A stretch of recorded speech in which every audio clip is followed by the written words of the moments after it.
teman-teman, pernah nggak kalian itu menunggu-nunggu sesuatu dan waktunya akhirnya tiba? Misalnya kalian yang masih sekolah, kalian menunggu-nunggu waktunya kalian lulus dari sekolah. Atau kalian yang sedang kuliah, kalian menunggu-nunggu waktu kalian diwisuda dan mendapat gelar. Atau misalnya kalian dijanjikan sesuatu sama orang tua kalian, mau dibeliin handphone baru, mau dibeliin laptop baru dan lain-lain. Dan waktu itu kalian tunggu sampai waktunya tiba. Nah teman-teman, dalam masa-masa menunggu itu pasti gak enak ya teman-teman ya. Rasanya pengen cepat-cepat sampai di waktu yang kita inginkan itu. Nah hal yang sama juga dirasakan oleh bangsa Israel teman-teman. Mereka semua menantikan janji akan kedatangan Mesias yang dinubuatkan selama ratusan tahun. Dan akhirnya janji itu digenapi oleh kedatangan Yesus Kristus ke dalam dunia. Maka dari itu Yesus berkata, waktunya telah genap. Janji Allah sejak manusia jatuh ke dalam dosa bahwa keturunan manusia akan meremukkan kepala ular, yang dilanjutkan dengan janji bahwa keturunan Abraham akan menjadi berkat bagi segala bangsa, sampai janji akan lahirnya juru selamat dari keturunan Daud. Itu semua akhirnya digenapi di dalam diri Yesus Kristus. Waktunya telah genap di dalam Yesus Kristus. Melihat penggenapan janji Tuhan ini membuktikan bahwa Allah kita adalah Allah yang aktif mencari kita. Manusia yang memberontak terhadap Allah dengan mengikuti godaan iblis untuk memakan buah pengetahuan yang baik dan yang jahat, sehingga manusia melihat dirinya telanjang dan menjadi takut bertemu Allah. Tapi kita lihat Allah bukan langsung menghakimi Adam, melainkan Allah mencari Adam. Nah teman-teman, Allah yang mencari Adam yang berdosa pada awal penciptaan juga tetap Allah yang sama yang mencari teman-teman dan saya dengan mengirimkan Yesus Kristus anaknya yang tunggal ke dalam dunia.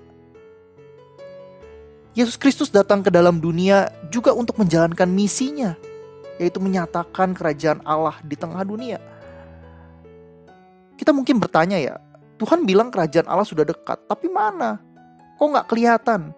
Kok masih ada orang-orang Kristen yang dianiaya? Teman-teman, kedatangan Yesus Kristus ke dalam dunia menyatakan kerajaan Allah. Namun kerajaan Allah itu belum sempurna. Nanti akan sempurna ketika Tuhan datang yang kedua kalinya. Inilah konsep yang mungkin teman-teman sering dengar, already but not yet.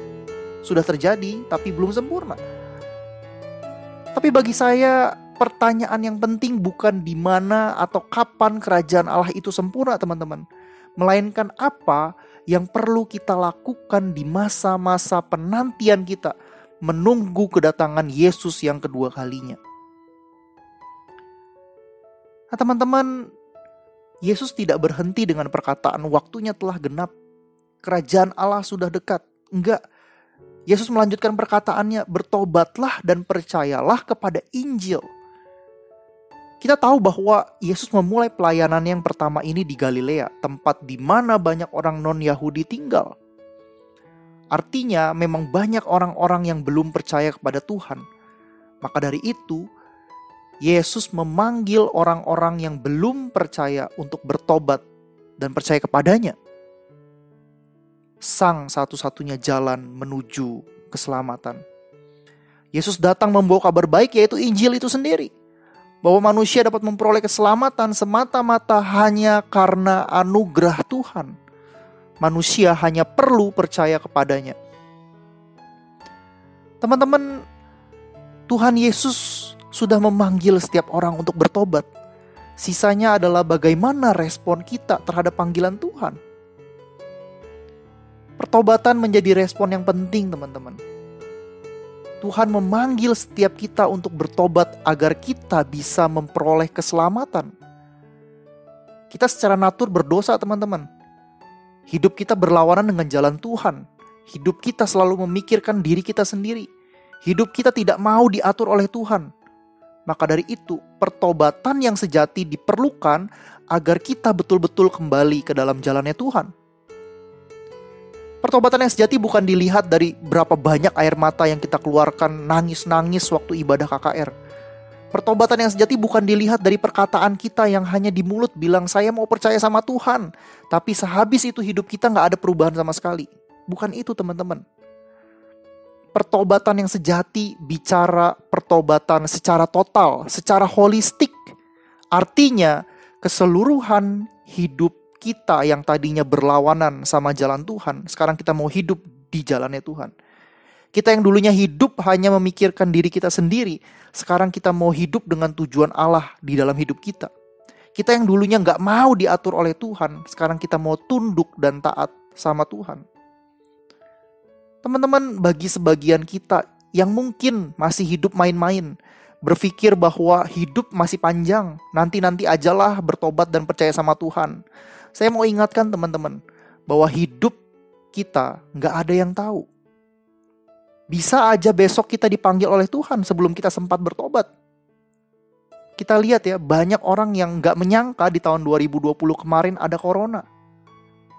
Dan banyak yang meninggal. Dan tidak sedikit pemuda yang berusia atau berumur antara 20 sampai 30 tahun juga ada yang meninggal karena virus corona. Yang masih hangat kemarin jatuhnya pesawat Sriwijaya Air. Di dalamnya ada beberapa pemuda-pemudi yang usianya juga masih sangat muda. Dan harus kehilangan nyawa mereka tanpa mereka pernah berpikir sebelumnya. Jadi saya ingatkan teman-teman, selagi masih ada waktu sekarang ini, mari kita bertobat dan percaya kepada Tuhan. Kita bersyukur karena kita hidup di zaman di mana kita bisa melihat bagaimana Injil keselamatan itu telah digenapi oleh Yesus Kristus. Dan semuanya sudah dituliskan di dalam Alkitab. Maka dari itu mari kita percaya kepada Injil dan bertobat. Buat kita yang terlahir di keluarga Kristen, mungkin kita berpikir ayat ini gak cocok buat kita. Kan kita udah Kristen, pasti udah terima keselamatan lah. Saya mau katakan, belum tentu teman-teman. Banyak orang yang lahir di keluarga Kristen tapi hidupnya belum mengalami pertobatan sejati. Banyak orang yang terlahir Kristen hidupnya kacau balau. Pakai narkoba, melakukan seks bebas, lebih suka clubbing daripada ke gereja. Dan itu semua real teman-teman. Jadi saya mau ingatkan, bagi setiap kita yang terlahir Kristen, tapi hidup kita masih kacau balau, yuk bertobat dan percaya kepada Tuhan. Jangan menjadikan agama Kristen sebagai kedok kita, melainkan bertobatlah secara sungguh, agar kita mendapatkan keselamatan dari Tuhan.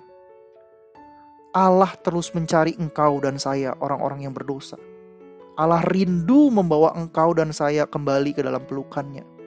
Pertanyaannya, bagaimana respon kita terhadap panggilan Tuhan itu? Sudahkah kita bertobat secara sungguh di hadapan Tuhan?